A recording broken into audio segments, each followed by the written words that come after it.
Assalamualaikum warahmatullahi wabarakatuh. Bismillahirrahmanirrahim.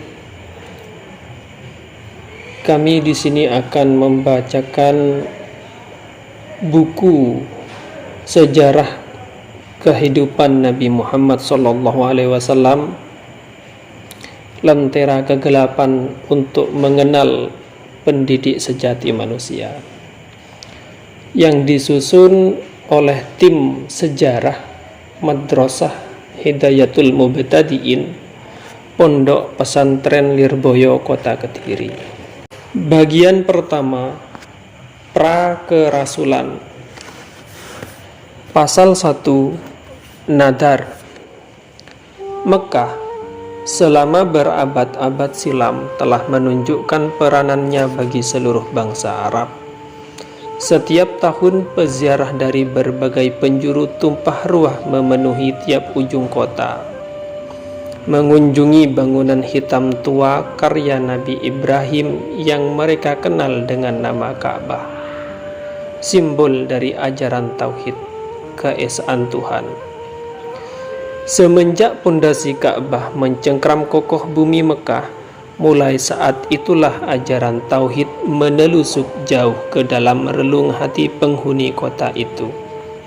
Berbagai ajaran agama yang dibawa Nabi Ibrahim telah menjadi gaya hidup, bahkan lebih dalam lagi, yaitu menjelma sebagai adat istiadat. Selama beberapa kurun, Mekah berulang kali dipegang oleh berbagai kabilah yang berbeda-beda. Dari waktu ke waktu, ajaran Nabi Ibrahim mulai luntur dan membaur dengan kepercayaan paganisme. Allah masih mereka kenal, tapi telah menjadi Tuhan yang begitu jauh. Keberadaannya seolah hanya simbol, karena penduduk Mekah kini banyak memohon pada berhala-berhala di sekitar Ka'bah. Mereka mulai melupakan dari mana dunia ini berasal. Bahkan kehidupan setelah kematian tidak lagi mereka percayai. Namun ketika kota ini jatuh ke tangan klan Quraisy, masih ada segelintir orang yang memegang teguh ajaran Ibrahim. Salah satunya adalah Abdul Muthalib, yang kini menjabat sebagai pemuka Quraisy. Sebagai seorang pemuka, Abdul Muthalib mempunyai tugas yang tidak ringan. Ketika musim haji tiba, kewajiban utama beliau adalah menyediakan air minum bagi peziarah yang berkunjung ke Baitullah. Ritual ini lebih dikenal dengan sebutan siqayah. Pada awalnya, Abdul Muthalib dapat memenuhi kebutuhan air dengan sumur-sumur di sekitar Mekah. Sayang, sumur-sumur itu kadang mengering begitu saja di musim-musim tertentu. Jika salah satu sumur mengering, pemandangan miris akan terlihat jelas di dasarnya. Di dasar, tanah kering telah menunggu dengan congkaknya, siap menghamburkan debu-debu lembut ketika beradu dengan timba-timba yang diturunkan. Dasar sumur itu seolah tak pernah mengenal air. Satu sisi, meningkatnya peziarah ke Mekah merupakan sebuah keuntungan yang tampak di depan mata. Dengan banyaknya pengunjung, masyarakat Mekah dapat meraup hasil berlipat dari perdagangan yang selama ini menjadi andalan mereka. Tapi di sisi lain, kaum Quraisy juga merasa berat untuk selalu menyediakan kebutuhan air yang makin sulit untuk mendapatkannya. Jelas, jika masyarakat Mekah tidak mampu memenuhi kebutuhan ini, harga diri mereka akan hancur. Mereka akan begitulah kenyataan yang dihadapi penghuni kota suci itu beberapa tahun terakhir. Dimanja dengan kekayaan hasil dagangnya, sekaligus ditelikung kewajiban begitu beratnya. Hal ini menimbulkan keprihatinan cukup serius bagi Abdul Muthalib. Beliau sadar betul bahwa para peziarah dari tahun ke tahun semakin meningkat, sementara sumber air tidak pernah mengalami peningkatan.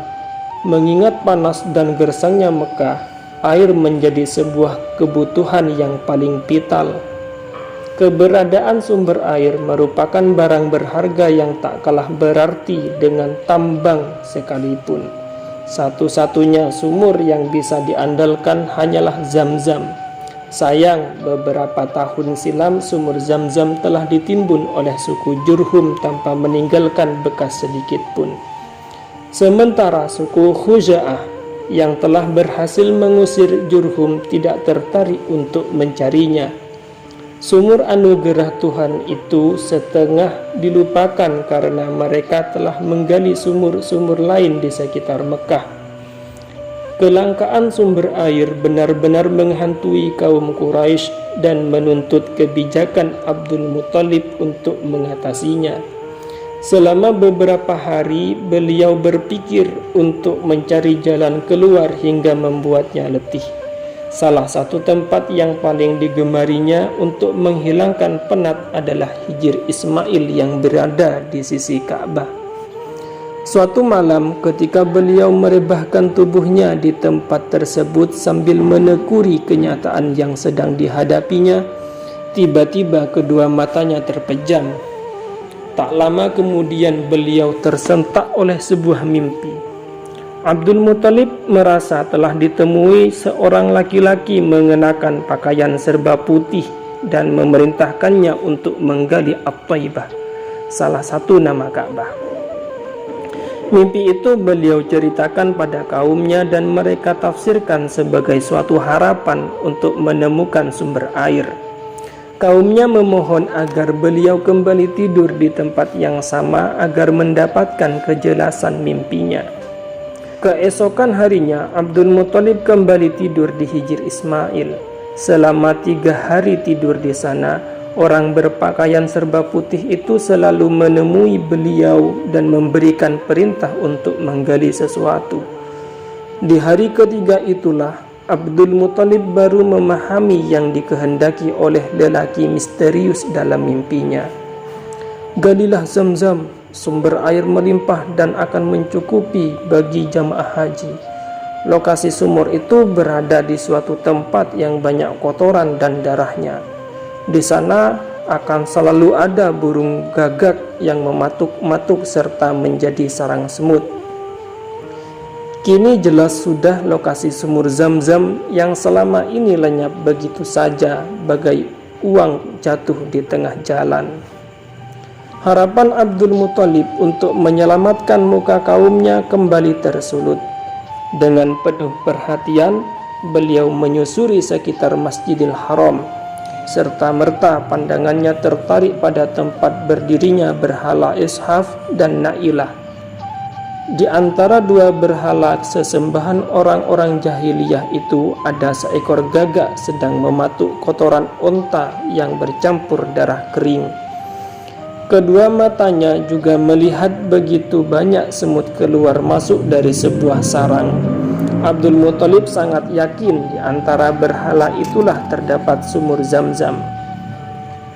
Tanpa banyak bicara, dengan dibantu oleh Al-Haris, satu-satunya putra yang beliau miliki ketika itu, Abdul Muthalib memulai penggalian. Pekerjaan ini bukan tanpa risiko.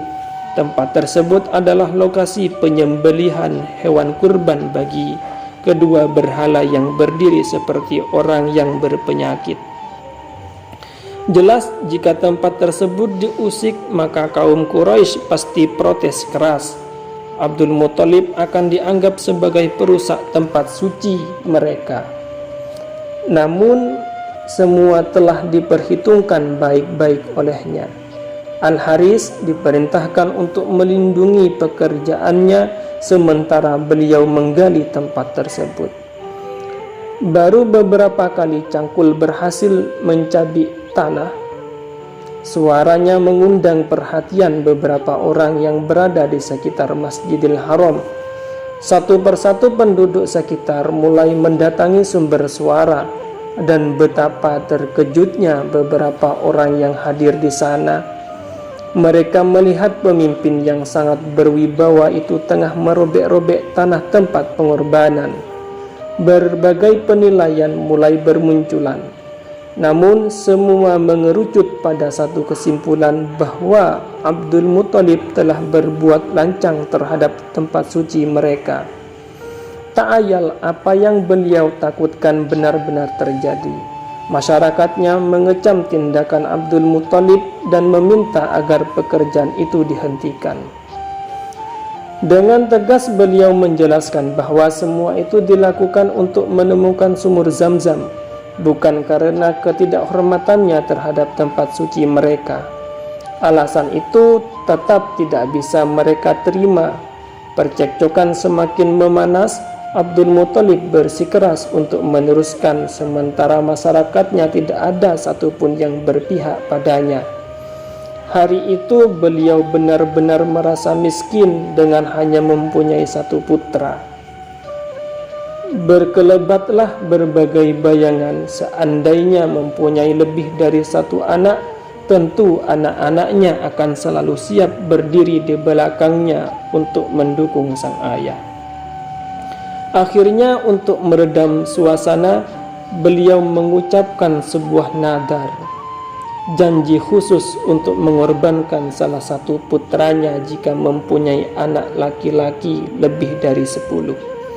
Dengan nazar ini, sebenarnya beliau ingin menegaskan pada kaumnya bahwa apa yang dilakukannya demi keperluan mereka juga. Selain itu, nazarnya adalah bukti keseriusan beliau kalau penggalian di tempat itu bukan untuk melecehkan tempat suci tersebut. Seolah beliau berkata pada mereka, "Di tempat ini kalian hanya menyembelih hewan kurban untuk Tuhan Ka'bah.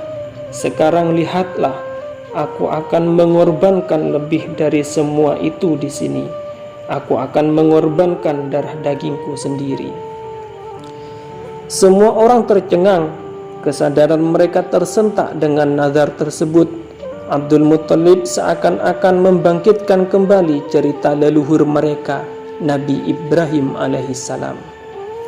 Nazar beliau tak ubahnya janji yang pernah diucapkan Nabi Ibrahim atas Ismail. Melihat begitu teguhnya keinginan Abdul Muthalib, perlahan-lahan mereka mundur, membiarkan anak beranak itu meneruskan penggalian. Sampai sejauh itu tidak ada yang berani bertindak lebih jauh. Tanpa diberi aba-aba, mereka diam, membiarkan Abdul Muthalib dan Al-Haris meneruskan penggalian. Kini mereka berdua bisa menggali dengan sepenuh hati. Bapak anak ini tak peduli dengan berpuluh-puluh pasang mata yang terus mengawasi pekerjaan misterius tersebut.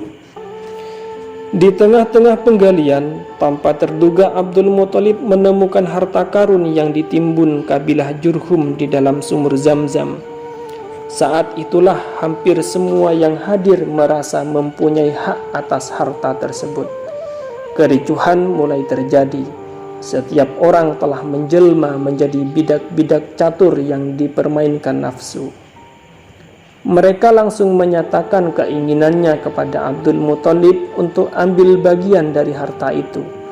Menanggapi hal tersebut, dengan bijak kakek Rasulullah yang bernama asli Syaibah itu segera mengambil keputusan. Beliau memutuskan bahwa harta kekayaan kabilah Jurhum berupa 2 patung emas dan berbagai jenis peralatan perang tersebut akan diundi. 6 buah bejana dipersiapkan. 2 bejana kuning untuk Ka'bah, 2 bejana warna hitam untuk Abdul Muthalib, dan 2 buah lainnya yang berwarna putih untuk orang-orang Quraisy. Setelah diundi, ternyata 2 bejana kuning mengarah pada 2 patung emas, sehingga keduanya menjadi bagian Ka'bah. 2 bejana hitam mengarah pada 2 jenis alat perang, sehingga semua peralatan perang berhak menjadi milik Abdul Muthalib. Ketika itu orang Quraisy tidak mendapatkan bagian, sebab 2 bejana warna putih jatuh pada undian terakhir. Sesuai dengan aturan, bejana yang terakhir keluar tidak mendapat bagian.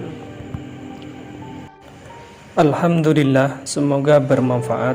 Wassalamualaikum warahmatullahi wabarakatuh.